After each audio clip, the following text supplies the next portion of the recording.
Hey,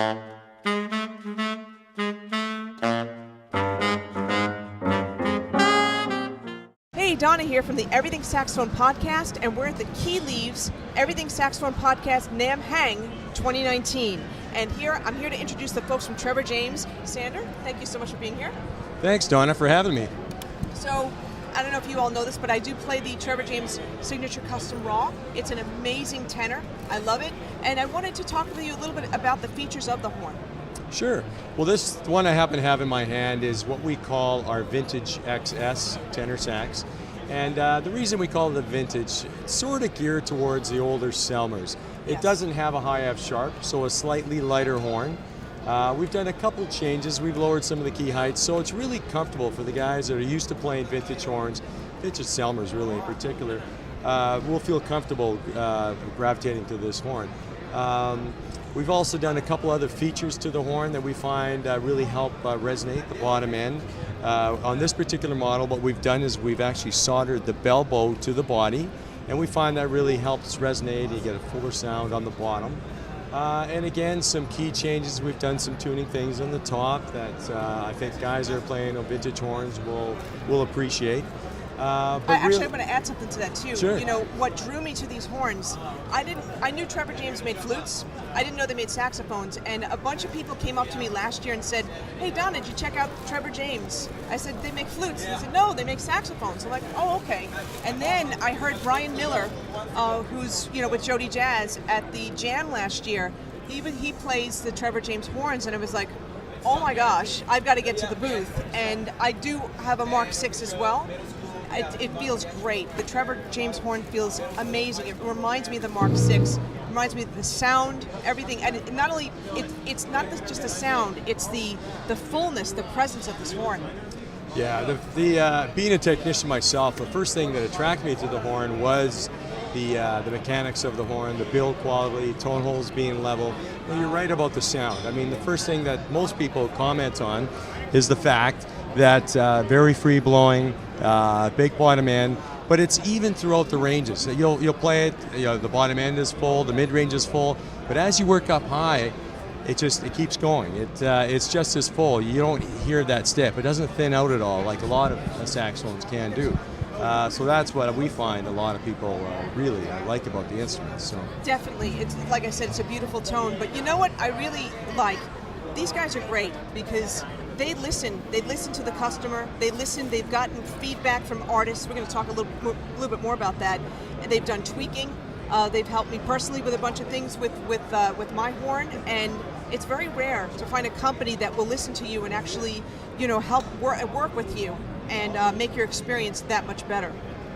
Well, at the end of the day, it's all about the customer being happy with the instrument. So we, being again that I call it being on the front line, that I do a lot of repairs and people come to me and I'm always listening. I'm open and we apply a lot of these suggestions sometimes that our artists or our customers may have to the horns, and we're continuously making little tweaks to try and improve the instrument.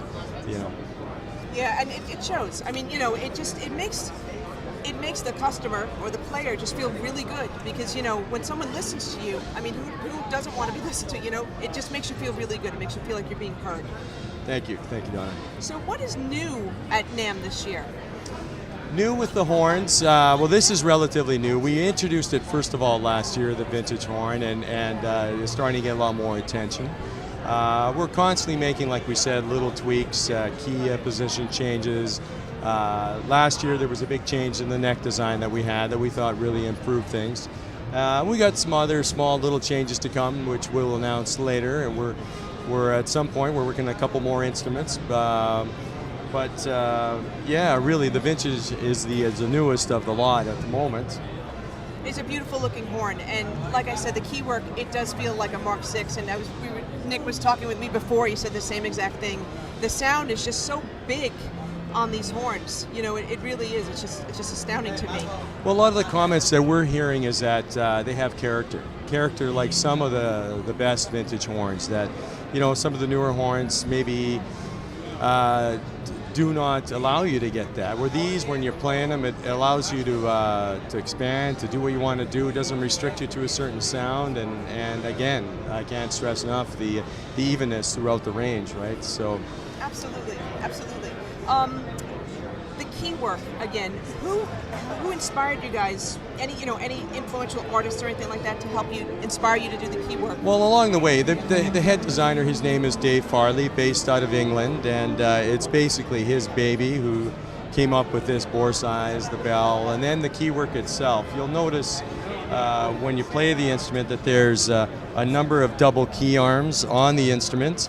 For example, the low C that Donna just showed, the low C sharp as well, and that was one that I originally was confused about, but it makes total sense. After talking to David, the reason they did that one is when you're placing the instrument on a music stand, sometimes the two little arms can bump into the key, so having that double key arm just strengthens that key in the event that it does get bumped when you're placing it on the stand. And then, of course, you've got the anti-bounce off of the right hand there, so it eliminates the bounce off the F sharp that you get sometimes if you have a lighter spring. And the double key arms on the F, the E, and the D in the right hand as well. So, awesome. And some have the high F sharp, some don't. That's right. And it's really a preference. Some guys feel that they need the high F sharp, and that's okay. A lot of guys are used to playing old vintage horns, and it's because of it. It's a slightly lighter horn. You're limiting one key and all those posts and everything. Some people feel that it actually plays slightly different without one. So interesting, very interesting. I was very used to with my Mark 6 not having a high F sharp key. I have the custom raw. It does have the high F sharp key. I don't necessarily use it, but I love the horn. I think it's great. I think it's fantastic, and I'm so happy to be a customer of Trevor James. I think you guys are so great, have been so wonderful to me and all the people that I've spoken to. So how do people find you online? Well, you can locate us on our website, www.trevorjamessaxophones.com.